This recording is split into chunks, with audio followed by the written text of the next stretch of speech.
think this is when it happened. Okay. Oh my god. I did try to warn you. What if the answer to every mystery in From has been sitting on someone's wrist this entire time? Not buried in a cave. Not locked behind some monster. Not hidden in Victor's fragmented memories. Just a bracelet. A simple, handmade bracelet that keeps showing up across timelines, across lifetimes, across every single cycle this town has destroyed and rebuilt.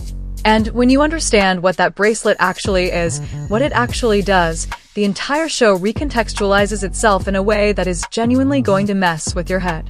Because here's the thing. Julie wasn't just visiting the past. She was always there. From is one of those shows that rewards obsessive viewers. The kind of show where a piece of jewelry in the background of a season 1 scene pays off 3 seasons later.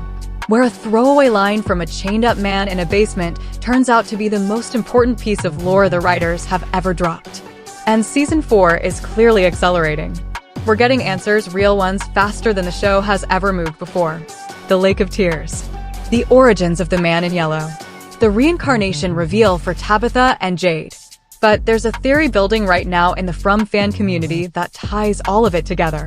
And it starts with something that happened in the season 4 trailers that almost everyone noticed, but almost nobody fully understood.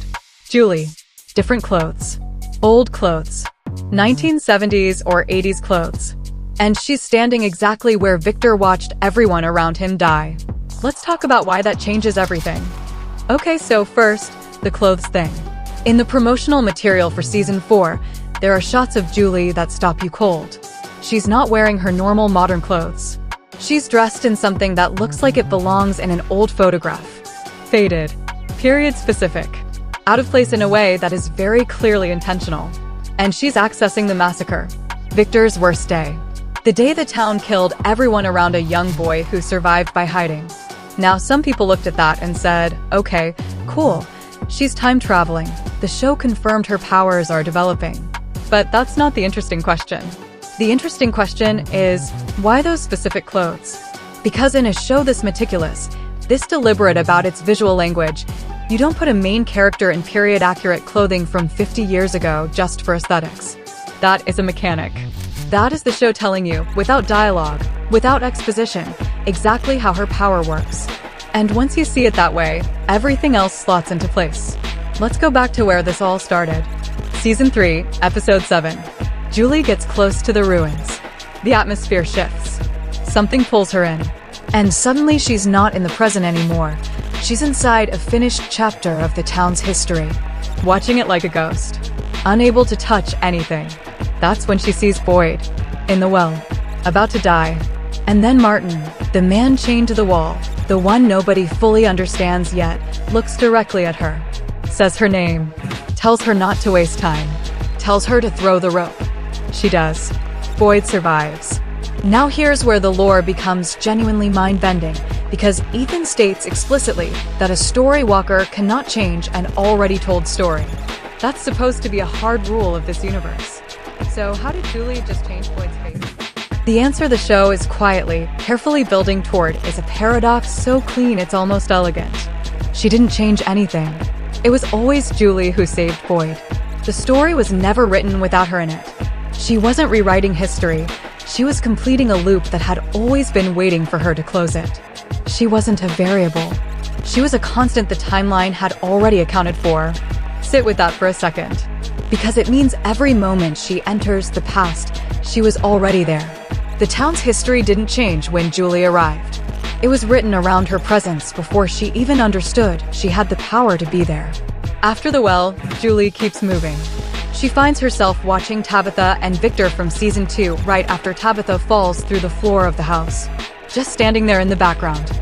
An observer in someone else's memory. Then she walks deeper.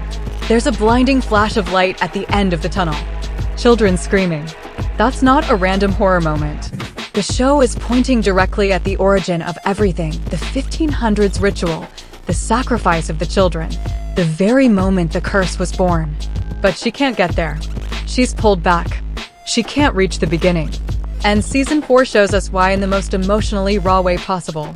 Julie, wrecked by grief, dragging Randall back to the ruins. Desperate. begging him to help her go back and save her father. Her love and her loss are so overwhelming that they actually work, partially. She manages to reach a point in time where Jim was present. But she lands in the dark, alone.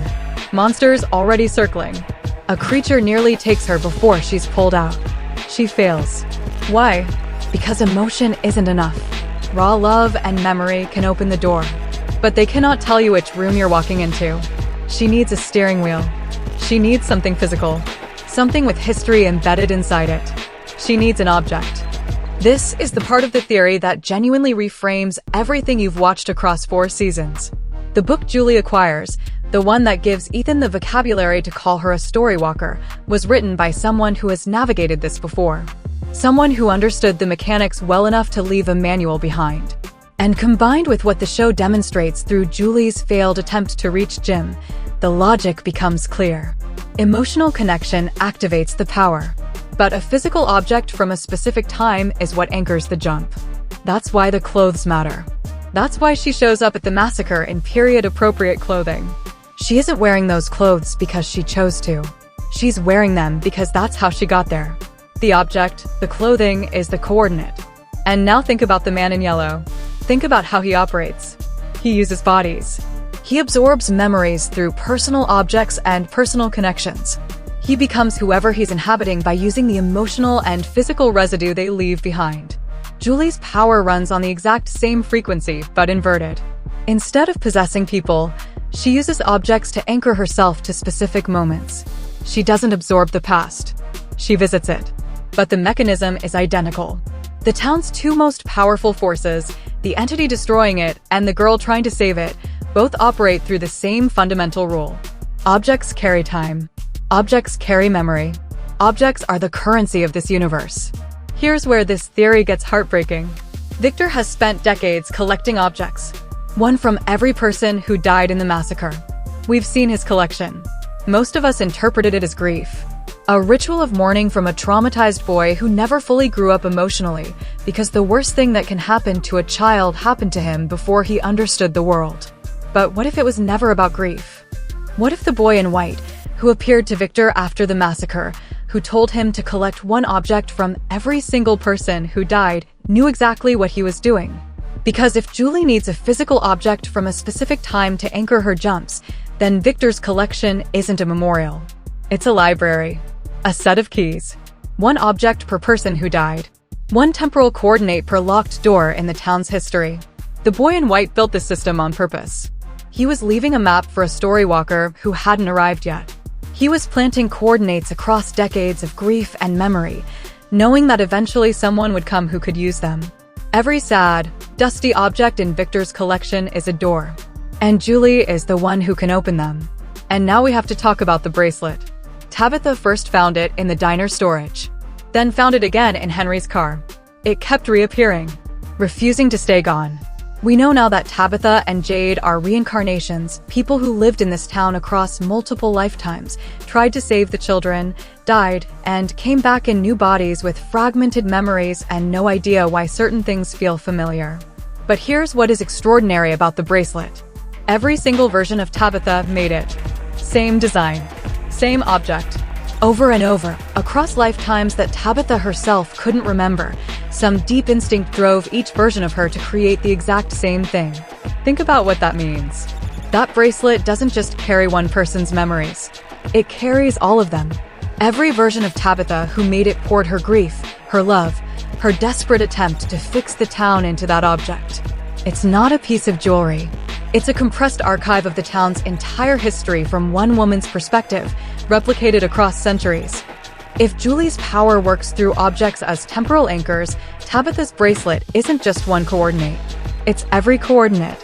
It's a map that traces all the way back to the 1500s, to the original ritual, to the moment the children were sacrificed and the deal was struck. That bracelet could be how Julie finally reaches the beginning.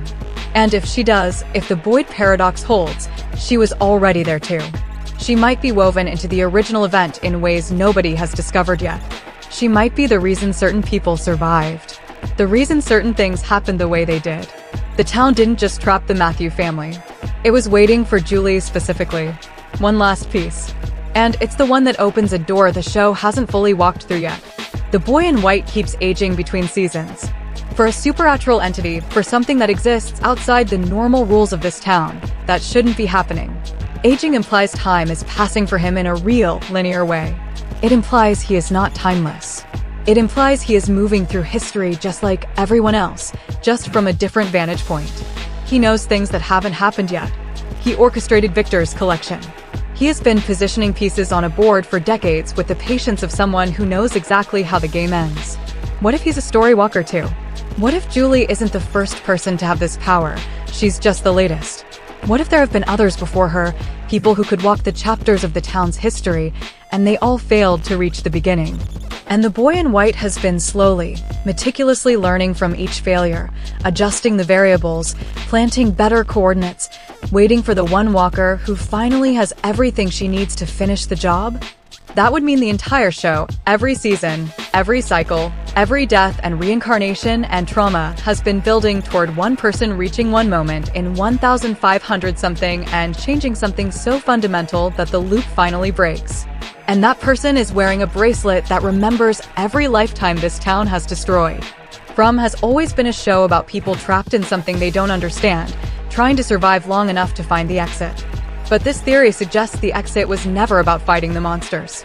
It was never about finding the right tunnel or solving the right riddle.